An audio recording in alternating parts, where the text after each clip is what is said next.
Rabbi. Chodesh Tov, Agut Chodesh. So today we are starting a new Masechta, a new tractate, and actually the third order, the third section of Mishna, which is Seder Nashim, the order of the laws in regard to women, marriage, and such.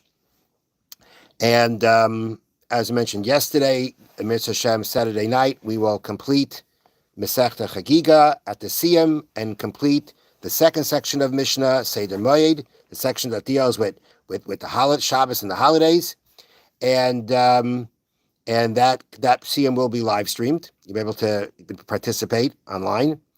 And today we're starting a new Masechta, and it is Mishnayos Yevamos. Now, a quick introduction. The Torah says that if a man's brother dies without children, then his brother has to marry his sister-in-law. Typically, if let's say a man was married to a woman, they had children together, then the man dies, his brother may not marry his sister-in-law. She's an erva. She falls under the category of forbidden forbidden marriages to a relative, either a blood relative or a relative through marriage, that can carry either the punishment of kares, of spiritual excision, or of actual capital punishment, mises bezdin. Those kinds of relatives are called an erva. That's a very important word to keep in mind. It's a word that's going to come up a lot in this Masechta. So an erva is a woman who is forbidden to marry, to cohabit with, because of a relationship, because she's a relative of sorts, either again blood or through marriage. Now, so the Torah says, now typically a person's brother's wife is forbidden. She's an erva. But in a situation where a person's brother died without children, the Torah says that we actually, forget about the erva part, and you go ahead and you marry her in order to and continue your brother's name. If, let's say, the brother who is alive does not want to marry his sister, now if he marries her, that's called yibum. That's called yibum. It's a special name for a special type of marriage called yibum. In English, it's called leveret. I don't know why, but this we're referring to. When a person marries his sister-in-law because his brother died without children, that's called yibum. That marriage is very different than any other marriage. Other marriages, you need a kedushin, you need betrothal, you need a chuppah, and yibum doesn't need that. Once they have marital relations together, they are husband and wife. Now, if let's say the brother-in-law does not want to marry his sister-in-law, he has to free her because she actually at this point of time is forbidden to marry anybody else. If she is waiting for yibum, she may not marry anybody else. Were she to do that, it wouldn't be considered adultery, but she's forbidden to do so. So now, if the brother-in-law doesn't want to marry her, so he has to free her and allow her to marry out. The process of freeing her from the mitzvah of yibum is called chalitza. Okay? Now, our Mishnah is going to be focusing on the following halacha, and that is, as we said, typically a person's sister-in-law, his brother's wife, is an erva. She's forbidden to marry, meaning the brother were to die, she's not married anymore, you can't marry her, she's an erva. If the situation is where the brother died without children, there's a mitzvah of yibum, she's not an erva. There will be times where your brother's wife has died. A person's brother has died without children, and his wife is going to be forbidden to do yibum on, or there'll actually be no mitzvah of yibum on her, because she is an erva. She is a relation to you. From another way, she is an erva. She is a forbidden relative to you. So, for instance, this is going to be one of the classic illustrations of this. A person is allowed to marry his niece. A person is allowed to marry his brother's daughter. So he marries his brother's daughter, and then he dies without children. That means she falls. Now, who's supposed to do yibum on her then? Her father? That's what would come out. Assuming he's the sole surviving brother. That would mean now that yibum would have to be done by her father, because that was his brother's wife. And we're going to learn that's not that way. The Torah actually takes off the mitzvah in that situation.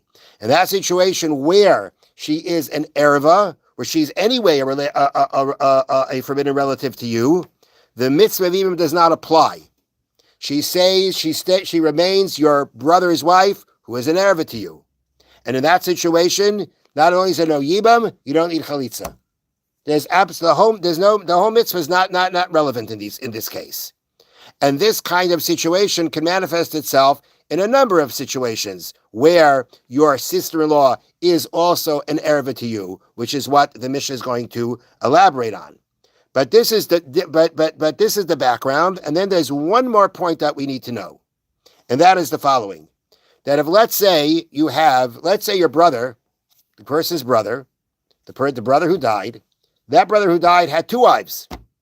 According to Torah law, you're allowed to have more than one wife, so he has two wives. So his brother now has a mitzvah to do yibum on which wife? Whichever one he wants. He does yibum on one or does chalitza on one, and the other one is free to go. Now, let's say in a situation, going back to a situation where the brother had married his niece, his brother's daughter. He has another wife. He's got two wives, right? There's the wife that's the erva to the surviving brother, and then there's the wife who's no relation whatsoever to the brother. Theoretically, one could argue, well, that wife's not a relative. Since she's not a relative, so go ahead and do yibam on her. She's not an erva. The answer is, as we're going to see, the Torah says, not only is the erva exempt from any kind of yibam, but her co-wife, which is called a tzara. When a man has two wives, each one is called a tzara to the other. That's what it's called. It's called a tzara. It's called a tzara. Okay, that's the word that's used. Litzror, which means when you to make a sister have, or whatever. That's the Torah's example. But a tzara means, we call it a tzara. The English translation of a tzara is a co-wife. And we know that the two wives have their kind of their competition with each other. It's not always the most comfortable situation, and they're called a tzara to each other. And the halacha is that not only is the erva going to be exempt from yibum or chalitza, the co-wife also will be. But that's only if the only brother surviving is the relative. Let's say this person who passed away, who married his niece, he had another brother. He had a different brother, and it's not his daughter. Okay, so the brother who it's his erva, he's not allowed to do yibum, but the other brother could. Okay, now I'm going ahead of myself here because I think it's worthwhile to speak it out beforehand. Okay, now imagine a case like this. Okay, I can show you the picture here, but I'm not sure it's going to get you more confused or not. Now, so let's go back to our case. Okay, you had two brothers, right? You had two brothers, and one brother was married to his niece, his brother's daughter.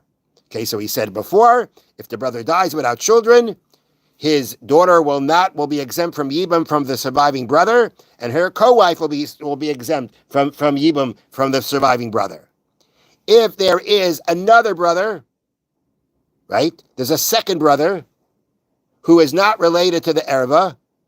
It's not his daughter. It's his niece. It's his daughter. Not his daughter. No, it's not his niece. Yes, it is. It's his niece, but it's not his daughter. So he could do yibum on her or the co-wife, right? He could do that. Now, let's say he does that. Let's say he goes ahead, he does yibum, but he does yibum on the co-wife. The second brother, instead of taking the wife that was the erva to the first brother, he takes the co-wife and he does yibum on her. And then what happens? He dies without children. Okay?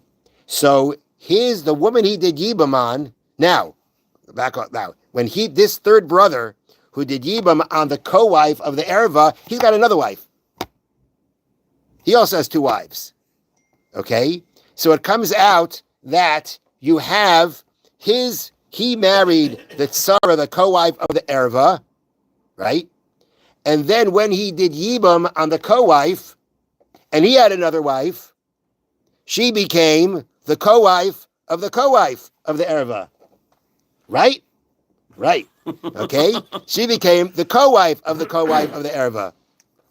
And if, let's say, that third brother dies, and now the only brother to do Yibam was the original brother who couldn't do Yibam on the co-wife of his daughter, he can't do Yibam on the co-wife of his daughter. They're all exempt. They're scot-free. No Yibam, no Chalitza. And this can go on forever. It can go on forever. You have other brothers, and it goes down the line. Each brother has another wife. She becomes the co-wife of the co-wife of the co-wife. And they all land up falling to Yibam back to the first guy who couldn't do Yibam to begin with on the first co-wife. They're all exempt. Okay? Now, got that? You want to see the picture? I think you better print up the picture. I'm going to try to print it. I didn't have a chance to do that. All right. But so let's read the Mishnah now, okay? Don't worry, I'm going to do the first half of the Mishnah. Chamesh Esrei Nashim. There are 15 women, meaning 15 women who can be an erva, can be a forbidden relative to marry. Paitrei Sarei Seyen, they exempt their co-wife, as I gave you the example before. V'tsarei Sarei Seyen, and the co-wife of the co-wife, as I explained to you before. Menachalitza min hayibam. They exempt them both from the mitzvah of chalitza and from yibam. Nothing has to be done on them. At seifa eilam. And this can go until the end of time. Meaning, it can extend as many brothers as there are, it can extend that far. And they will all be exempt from yibam, again, regarding to the original brother who was forbidden on the first wife, who was a forbidden relative, and her co-wife. Okay? That is what we're going to do today. You want to take a look at the picture? Or it's too small? What if she doesn't want to marry them? It's not up to her. Okay. Let's go to the Chofetz Chaim now. If you make a picture. Well, take questions afterwards. Okay. Now, the Chofetz Chaim continues. We're talking about, again, a situation where you saw someone do something wrong, and he knows it's wrong. There's nothing to talk about. It's something that everybody knows is wrong to do. You see him doing it. You see he did it intentionally. So we talked about that if a person is a Beinoni, he's a middle-of-the-road person, that's the kind of person that you can't go telling other people about it, but rather you should approach him by yourself. Now,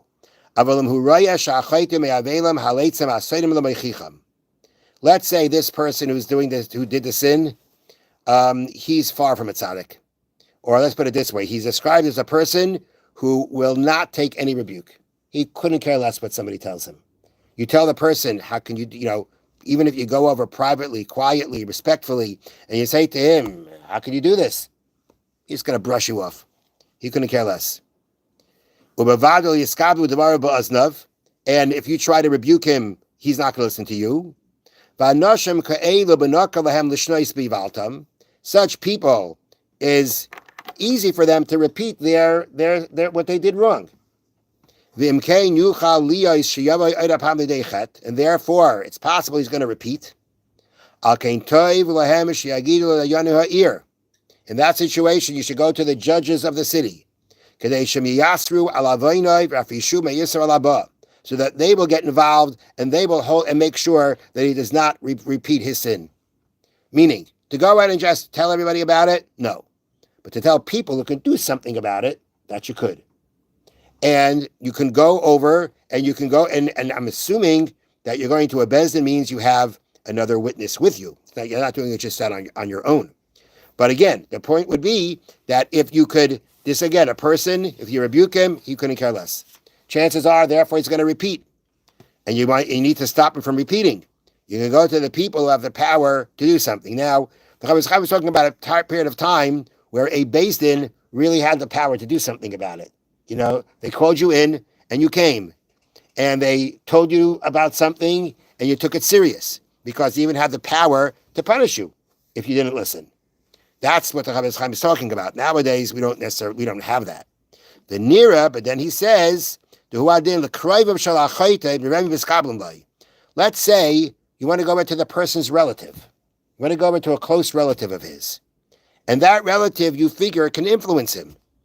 So if going over to the relative and telling him that his relative did something wrong, and that relative who's listening to you will accept what you say, then you should go and tell him, so that he will stop his relative from repeating the sin. But you only do that if you know, or at least expect, that the relative you're telling it to is going to accept what you say.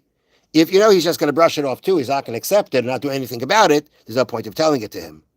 But the point of the Chofetz Chaim now is that this kind of a person is a person you can tell others what he did if those others can do something about stopping him from doing it in the future. Have a wonderful day. Thank you very much.